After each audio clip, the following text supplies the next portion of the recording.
Welcome back to Life in Progress, and of course, happy New Year. 2026 na, ang bilis. A year ago, I decided to innovate my podcast, and 1 year na kami nagvi-video podcast. Ever since naman sinabi ko na etong place na to, pang dump ko lang ng mga ideas ko, mga natututunan ko, it's not my bread and butter. In short, di ako kumikita dito. I have a real business. I'm a real businesswoman and andun talaga yung buhay ko. Kaya pag nag-record ako when I'm in the Philippines, bulk record ko na lahat, mga 20 na podcast, para yung lahat na inipon ko sa brain ko, idadump ko na lang. So that's why I'm very grateful sa mga tao na, alam nyo yun, parang lagi kayo nandyan. Parang nag-grow yung community ko out of just sharing. Parang ito na yung naging healing platform ko na I can just talk about everything. Hindi ko na kailangan mag-isip masyado. Kasi sa business, ganun ako. Ang dami namin iisip, ang dami namin ginagawa, ang dami namin kailangan i-revise. Dito sa podcast, parang dire-diretso lang yung mga sinasabi ko. And it's very liberating. Kaya this year, I've always been myself. This year, mas myself pa. Kasi parang na-realize ko, wala naman ako tinatago. Eto na yun. Take it or leave it. Ganon. Feeling ko, I don't want to live a life where I need to perform. Kasi sa business, lagi ako nagpa-perform for clients, for employees. Not in a bad way, but because may kailangan kang i-maintain. When something is bread and butter mo, syempre, ang daming mong performance kailangan gawin. Kaya when I face the world outside my business, eto na yun. Parang pag nakita niyo ako in real life, eto na yun. Pag nakita niyo ako sa podcast, eto na yun. Sa TikTok, eto na yun. And that's the biggest privilege I have. Wala kailangan i-maintain. One day, naka-backpack ako in Costa Rica. The next day, nasa Audemars event ako. Next day, nasa first class ako. Parang, ang saya. Just to be myself. And that's one thing I want to pass sa mga tao nanonood sa podcast ko, nakikinig sa Spotify, nanonood mga TikTok videos ko. Being yourself is the biggest gift you can give to yourself. Kasi ang dami na nangyayari, ang dami na nagpapanggap. And thing nila yon. We respect that. Dito sa podcast ko, hanggang kaya, di tayo mag-judge na ibang tao. We just don't want to be yung mga people na hindi natin na-visualize na tayo. Kasi in today's world, minsan nakakalito na eh. Ano nga ba ako? How to be myself? Paano ko i-curate yung sarili ko? Sa isang thread post ko, meron ako shinare lately, sabi ko doon, if you don't put time sa pagbibuild ng sarili mo, pag-describe ng sarili mo, someone else will describe you. Maniniwala ka sa definition ng ibang tao about you. Pag sinabi nila maganda ka, maniniwala ka. Pag sinabi nila di ka maganda, maniniwala ka. Kung ano-ano definition, arrogant ka, self-centered ka, narcissist ka, kasi wala ka sa sarili mong definition. That's why this 2026, yan ang goal natin. Be ourselves and describe sino ba tayo. So for today's episode, pag-uusapan natin yung isang bagay na medyo naiinis ako lately kasi kung saan ko siya nakikita. Yes, we're gonna use words na iinis, nabubwisit, because we use those words every day. So bakit ba natin kailangan magpanggap na di natin ginagamit yon? So lately, yung bagay na ayoko talaga, parang nabigyan na ng misunderstanding yung soft life. So soft life versus ambition culture. Is balance a privilege or na misunderstood na natin along the way? We are told to rest, but also to hustle, to slow down, but never fall behind. For me, resting, naging definition na lang yan ng success ko, naging 33 or 34 na ako. But before that, to build the life that I have today, I had to work. Because a lot of people, feeling ko, yun yung naging misunderstanding and yung gap because of social media. Parang pag sinabi mong soft life, ang dami ng boundaries na wala pa sa right time. When I was building my life in my 20s, lahat pinasok ko, lahat ginawa ko, and I encourage people to do the same. When you are in your 20s, gawin nyo lahat. Kasi dun yung mabibuild yung life nyo. Wala pa kayong guidebook. Ilang beses ko na yan sinabi sa podcast ko. Parang you are creating a guidebook for your 30s. Meron ako isang nabasa na yung pagkasabi doon, you trying to do things na dapat ginagawa mo sa 30s and 40s, it's hurting your career, your mindset, your youth, and feed mo lang yung ego mo. Like ko yung nakikita sa feed ko, yung may mga words na 30s pa lang sila, they call themselves titos and titas na. Very pangit daw na mentality yun na dapat you should be enjoying your life.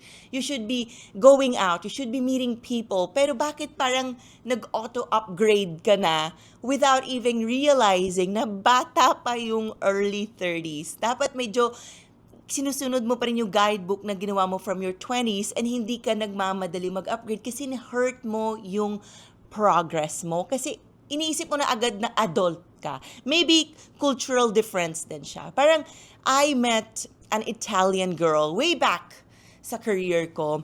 And sabi niya sa akin, you prime daw na isang babae from 35 to 38. So talagang tinatak ko yun sa isip ko. Sabi ko, oh my God, so my prime will be 35 and I'm turning 35 this year. And masasabi ko, tama siya. Pag pasok ng 30-50 year ko, okay na ako financially. And meron tayong misconception na pagdating ng 30s, hindi na usually maganda yung bodies ng women. Hindi yun totoo. If you take care of yourself, apparently wala naman nagbabago. So she was right. Mentally, emotionally, spiritually, financially, physically, lahat. Ngayon ko nararamdaman na prime ng life ko. Kasi may wisdom na ako eh. May guidebook na ako ginawa nung 20s ko. Kasi nung 20s ko talaga, nagma-marathon talaga ako para pagdating ko ng 30s, mag-walk na lang ako sa buhay. Because I don't wanna live a life na hindi ako nag-explore, hindi ako nag-take adventure, hindi ako nag-take ng risks. Yung 20s nyo, gamitin nyo to explore. Say yes to everything because softness has nothing to do with resting. Yung misconception na pag soft life, kailangan may boundaries, ganyan, di ka nag-work beyond this hour. Pero kailangan natin yon pag 20s, lalo na kapag galing sa mga countries like the Philippines where we have to hustle. Feeling ko, for me, the right map is 20s, say yes to everything, hanggang early 30s. Habang binibuild mo yung wisdom mo, yung life mo, yung financial stability mo, dun ka na magkakaroon ng reward na softness. But rest, you have to take it, even in your 20s, kahit one day lang a week. But take it. Always take it. I have two girls na I've been working with. I-mention ko yung name nila, si Anne and si Jewel. I built them. Ngayon, 23 sila or 22. They say yes to everything.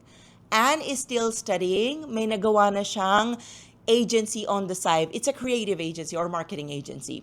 And she has brands habang nag-aaral siya sa school.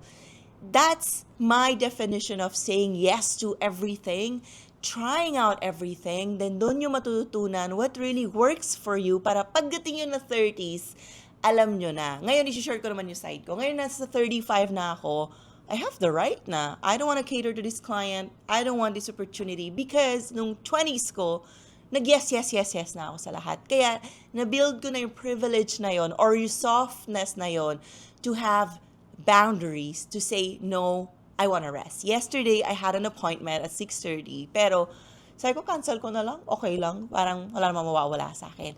That's a privilege. Kasi nagawa na yung work na dapat gawin to have that softness. Nauuwi na ako ng 5 o'clock at 6:30 gusto ko mag-dinner na ako with my mom and magpa-play na ako with our dog. So there's no softness without hard work. So if i-define ko yung soft life, ease, boundaries, and sustainability, panatag na yung loob ko ngayon sa businesses ko. I just want to maintain my businesses. Yes, we still grow, we still innovate, but within our boundaries na lang muna. Kasi panatag na yung loob ko eh. Na-build ko na yung mini empire ko based sa definition ko ng empire. Kasi iba-iba naman tayo ng definition ng empire. Yung boundaries, namimili na ako. Sino gusto ko i-assist, sino gusto ko katrabaho, sino ayokong katrabaho. Because I've worked on that. It's a privilege na inayos ko na. Kasi ayoko na ng stress, ayoko na ng nakikipag-deal sa mga bagay na hindi nag-align sa values ko. And lastly, sustainability. Because what's the point of always running after things if hindi mo rin naman masusustain, right? For me, siguro yung maturity ko sa business is na-realize ko, just in case you don't know my business, Access Travel, 15 years ko na siya nirun, na-realize ko, I don't need to create new things all the time. In fact, a lot of people, hinanapan ako ng planner. This 2025, hindi planner yung ginawa ko kasi marami nang gumaya eh. But instead, I use my creativity and everything sa pag-create ng photo book. Kasi doon ako nakahanap ng ease. Doon ako nakahanap ng parang calmness. Instead na gumawa ng planner, kumalaban sa iba na gumaya na rin sa idea namin, I just created something else. Yung boundaries siguro yung gusto ko i-highlight dito. Parang when we are young, medyo mahirap magsabi ng no sa mga tao. Because, again, we are building something. Once in a while, we have to kiss asses of people. I also did that. Pero, very strategic yung pagkikiss ng asses. There's a difference between you trying to kiss someone ass para sa advantage mo and yung nagpi-people pleasing ka. So, kailangan ma-define nyo yun. Oh, okay, pag sumipsip ba ako sa taong to, may mapapala ba ako? Yes, do it. But if you are doing people pleasing para lang magustuhan ka, that is not going to be sustainable long term. Now naman, let's define ambition culture. Hustle, visibility, and growth. Nag-hustle ako. Simula 15 years old ako, may business na ako. Nagbebenta ako ng F4 merch. Baka hindi nyo na alam yun. So, I did that. Then, nag-multiply ako. Nag-open ako ng mga shoe business. Ano pa ba? Mga Havaianas, nagbenta ako. Mga lanyards, nagbenta ako. Marami hindi na nakaka-relate doon. Wala nang multiply eh. So, pinasa ko lahat. Kaya, parang, I know how to grow through good and bad things. Na-experience ko din yung pandemic and yung visibility online. Simula nag-start yung Instagram, nandiyan na kami up to this day. We are still here. Kailangan kasi nag-evolve ka eh.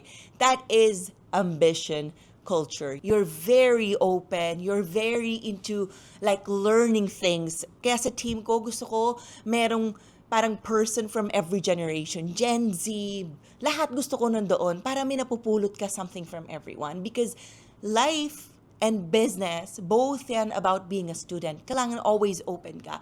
I just wanted to share. Lately, meron ako naging alitan with a teammate. So parang nasa same age ko na siya. And parang sabi niya, hindi na daw nag-align yung nangyayari sa values niya. And sinabi ko sa kanya, thank you for calling me out. And you know me, when you call me out, I really learned my lesson. And I apologize, even I'm the leader. Because I am also a human with my own flaws. Di naman ako perfect. Just because you are an owner na isang business, it doesn't make you a perfect human being. No matter ano self-work gawin nyo sa self nyo, no matter gaano ka-time ibigay nyo sa pagpa-perfect ng values nyo, there will be always loopholes. And the most important thing is you learn from those loopholes. I always talk about this. To build what I have today, ang dami ko nakaalitan ng mga tao, employees, suppliers, because you're building something. Having friction is growth. You will clash with a lot of people kasi iba-iba tayo eh. You cannot build something without clashing with people. Because if hindi ka nagka-clash, walang growth. So ang natutunan ko dun sa nangyari with my employee lately is, I told her, when I make a mistake, you call me out. So I won't repeat the same mistake again. Kasi minsan, yung mga employees, wala silang ganong environment para i-call out yung mga leaders. But I gave that to my employees. Pag mali ako, pwede sabihan nyo ako kaysa lumabas pa sa labas yung mali ko. Parang ma-hurt yung business. Bago lumabas, you give it to me. And that's the best growth environment for me. And ako din yung nagtutulak sa mga employees ko. Baliktad sa amin. Ako yung nagmamakaawa na wag magtrabaho ng weekend. Wag nyo ko sendan ng anything after 6 p.m. Kasi gusto ko na talaga mag-rest na lang and do things na outside work. So baliktad, sa ibang places, yung employees ang nagmamakaawa. Sa amin ako, parang kagabi sabi ko sa kanila, I'm flying to Sydney for New Year's Eve. Pwede pakisend na lahat because I don't want to work till January 2. Oo daw, gagawin daw nila. But here I am on a Sunday, December 28. Nag-shoot ako ng videos kasi this is a balance. Eto yun, mag-work ka na 5 days, then you're flying out to enjoy life, to enjoy good food, to enjoy travel, to be with your friends, to enjoy the holidays. That is the perfect balance, and that is the best privilege pagdating sa work. And that is soft life for me. So looking back, nung ginagawa ko yung outline ng podcast ko, saan ba nanggaling ang soft life? Burnout era. Napagod tayo kakatrabaho and nag-trigger dyan yung pandemic. Parang na-zoom in nung pandemic lahat ng mistakes natin. Well, di naman lahat. A lot of mistakes. Parang nag-question tayo as women, do we deserve this kind of life all the time? Parang natuto tayo. I mean, pandemic was very painful for a lot of people. I think for everybody. Pero ang dami rin natin natutunan. Doon tayo natuto mag-question ng, ano ba yung work-life balance? Ano ba yung mental health? And looking back, doon na nag-start yung parang naging mindful na tayo sa a lot of things, especially mental health. Ang isang bagay lang siguro talaga parang very misaligned, very naging aesthetic yung soft life. Parang a lot of people, hindi maganda yung pagka-deliver nila, parang matcha mornings, Pilates. Nagkaroon ng big misconception na ganun yung soft life. For me, it's all about having a privilege to say no to things and just enjoying life, just enjoying a good life. Soft life is about being intentional. Saan mo nilalagay yung effort mo, saan mo nilalagay yung time mo, energy mo, and of course, money mo. It's not about absence of work or absence of responsibilities and accountability. It's about being intentional, saying no to this and saying yes to that. Is there a balance? Yes. But it comes with financial stability, flexible work, support systems, a process sa buhay nyo and sa work. Without these things, there is no soft life. You have to do the work to be financially stable. Mag-a-add ako ng isa pang example. Lately, yung isang employee ko, sinabihan ko yan. Sabi ko, you have 2 jobs. Access is your bread and butter. But you're focusing more energy dun sa isang ginagawa mo na maliit lang yung piniprovide na value sa buhay mo. So, if you continue doing that, you won't achieve the privilege na someday makakapag-no ka na because ang aga pa lang ng stage ng life mo, pinaprioritize mo na yung soft life. How can you build financial stability if inuna mo na agad yung soft life bago ka magkaroon ng financial stability? You have to work. You have to fix your internal processes and your systems to have a soft life. Reality is, we have to use our common sense na without money, there is no soft life. Kasi personal paniniwala ko, 90% ng problema natin masosolve na when we are financially independent. Yung ibang percentage ng mga problema sa buhay, yun yung mga kailangan natin pag-aralan and matuto sa mga mistakes natin. But if you can put the work into being financially stable, trust me, a lot of problems kusa na masosolve. Both are needed. It's just kailan natin siya i-apply sa anong season of life. Nagiging toxic lang naman yung ambition culture kapag yung productivity, nagiging self-worth mo, dun nang gagaling. Or yung resting mo na time, nagiging parang guilt. Or sa social media, pressure ka lang nagpo-function kasi kailangan mo ilagay doon. And lastly, performative na yung success mo. You're just doing it to perform because yun yung pagkakailala sa'yo na successful ka all the time. Breaks are very important. It's just always balance, balance, balance, balance. And right stage ng buhay. Kasi kapag ginawa natin masyado maaga yung mga bagay-bagay, ang daming nawawala na dapat natutunan natin. Kasi lahat na bagay may consequence eh. If you choose soft life very early in your life, ang consequence niyan yung financial stability.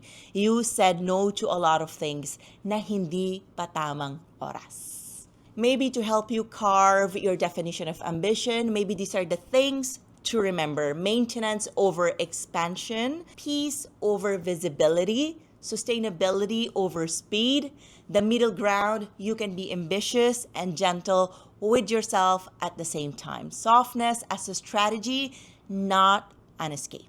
Overall, I think soft life is a reward, resting is a must. Hindi pwede walang rest because you won't be able to enjoy life if you glamorize suffering. Everybody deserves luxury, even as simple as a good meal na quiet, na may peace of mind ka.